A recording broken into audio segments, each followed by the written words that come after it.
Hello everyone, Sebastian Lucido here. Welcome to Headline and Prophecy. Today I want to talk to you about Turkey and the nation of Turkey. First I want to explain that Turkey is a part of NATO. NATO, the North Atlantic Treaty Organization, was formed right after World War II. 10 founding members founded that organization.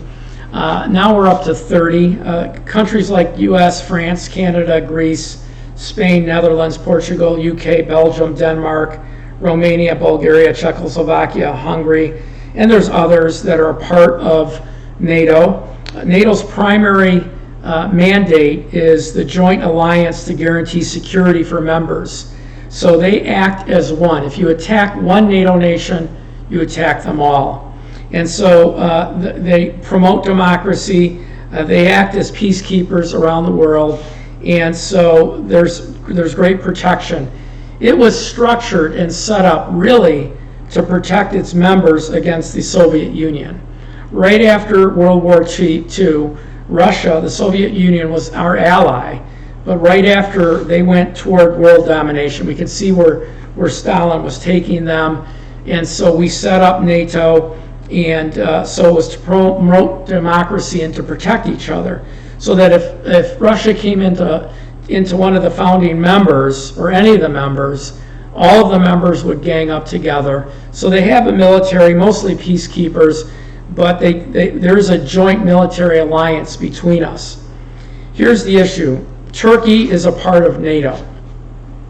Last week in the news, it was in the Jerusalem Post and some other publications, Turkey signed a military alliance with Russia where Turkey would obtain submarines, warships, military armaments, and get satellite technology from Russia. Now, when it comes to Bible prophecy, I've been teaching for 40 years. There's a war in Ezekiel chapter 38, and it's laid out very clearly in Ezekiel 38. Let me find it in my Bible, and I'll take you there. So in Ezekiel 38, I'll read it to you and give you the definition as we go. These nations that I'm going to read are Noah's grandchildren, and so there's extensive studies about where they settled. So Noah's sons, grandchildren, and great-grandchildren settled in different parts of the world, and nations were formed around them. So I'll give you, as we go through it, I'll explain it to you. Now the word of the Lord came to me, saying, Son of man, set your face against Gog, the land of Magog. That simply means end-time leader. The prince of Rosh, Meshach, and Tubal. So he gives us three names. Rosh, again, is a grandchild of Noah. Meshach and Tubal are as well. And they are Russia. This is Russia. Tubal is actually a city still named the same. Gary Powers, the U-2 pilot, the U.S. U-2 pilot, was shot down there in the early 60s. Meshach is the original name of Moscow. Muscovy, Moscow. Rosh, the Rusians in Russia. So it's Russia. And say, Thus says the Lord God, Behold, I am against you, O Gog, prince of Rosh, Meshach, and Tubal. I will turn you around, put a hook in your jaw, and lead you out with all of your armies, horses, horsemen, all splendidly clothed, a great company with bucklers, shields, and all of them handling swords. So talking about Russia here, but he says, I put a hook in your jaw, and I'm leading you out. So God is actually bringing them reluctantly into this war that I'm going to explain to you. Now here's the other part of the alliance. Persia, which is Iran, Ethiopia and Libya. If you look at a map, Ethiopia and Libya are northern Africa. So it's Ethiopia, Libya, and Sudan, that whole area of northern Africa, are with them with shields and helmets. Gomer land is part of Eastern Europe and part of the Soviet states. So when you look at Gomer land, it's the old Soviet states which are predominantly Muslim, and part of Eastern Europe, which is Muslim. And then the House of Togarmah. The House of Togarmah is Turkey, from the far north, and its troops and many people with you. So these nations, Russia, Turkey, Iran, Northern Africa, I believe Pakistan, Afghanistan, and Iran all come together against Israel. This is in Ezekiel 38. Ezekiel 37 and 38 are chronological. Ezekiel 37 is where the nation of Israel comes back together from nations of the earth. This happened in 1948. The reason we know it's 1948, at no other time in history was Israel dispersed throughout the earth. That happened in 70 AD when the Romans took it over. So if you go back in time, Israel as a nation, as a group of people, went from a couple to a family, Abraham's family, to a nation, which was taken captive by the first, which was Pharaoh. When they came out, then the Babylonians took them captive. It led them off to what would be modern-day Iraq. And then after them, the Medo-Persians, which was Iran, took them over. And then the Greeks went in and invaded Israel. And then the Romans came in and invaded Israel. Even in the time of Jesus, Rome was in charge. But in 70 AD, they destroyed the city and the temple, and they dispersed the Jews throughout the earth. In 1948, they started coming back into the land of Israel. We sponsored them as a nation on May 14, 1948.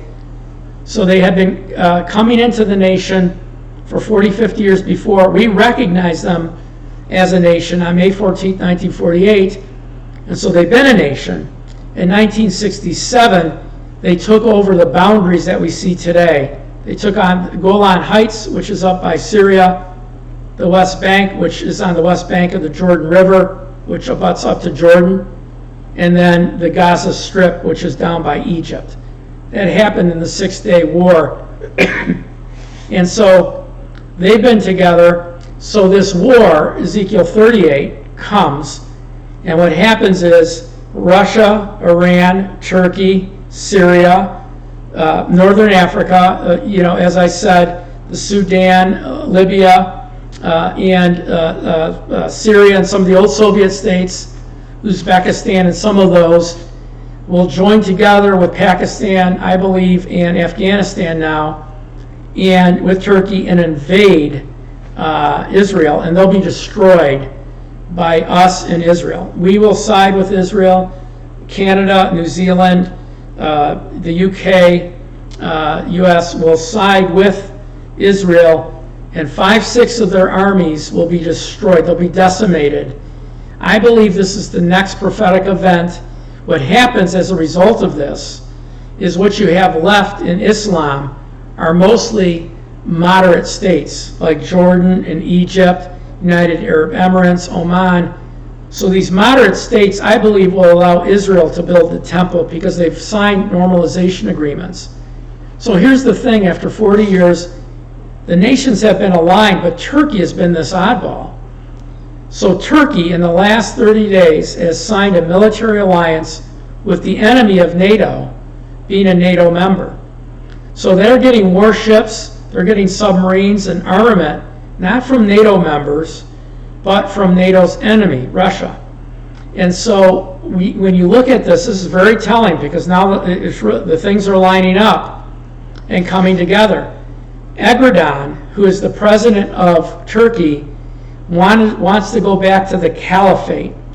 The caliphate was a time period, I don't know what it was, 400 or 500 years. It ended in 1917 with the Armenian genocide. Turkey killed 1 million Armenians, very similar to what Hitler did.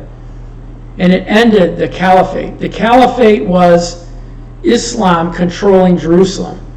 So they controlled Jerusalem. They were the protectors. The Turkish Guard and the Turkish army were the protectors of Jerusalem all the way until 1917. And Erdogan, its current president, is very, very, very fundamental Islamic. He's very radical in his thinking. Although he plays nice with the world, he pops out every once in a while. We see his true colors. Well, we're starting to see his true colors today. He wants a caliphate. He wants to take over Jerusalem. There are many that think he's the Antichrist. I don't. I believe this war happens before, and it sets the stage to build the temple and then I believe Antichrist will come as a result of that peace agreement. So look for a war in Israel. I believe it's in this decade, and I believe because Turkey has switched sides, it's going to move along a little quicker. So if you're not part of our ministry, please become a part. We teach every Tuesday General Bible Study at 7 p.m. Eastern. We put up Revelations verse by verse every Thursday morning. It's called Line Upon Line. We're doing the book of Revelations first. And then every Saturday morning at 10 a.m., I teach eschatology or end time class at 10 a.m. Eastern Time. So you'll get notes to all of those teachings. It's free. You'll have access to all of our curriculums on our website. And then also you'll get our uncensored blog emailed to you every Friday on headlines and news. This is meant for the censors. So you'll get that emailed to you by becoming a member. It's free. Naturally, we're looking for sponsors, donors, partners to help us in our effort to get people prepared, alert, and ready for what's ahead. Anyway, God bless you guys, and I'll see you next Friday or next Monday for headlines.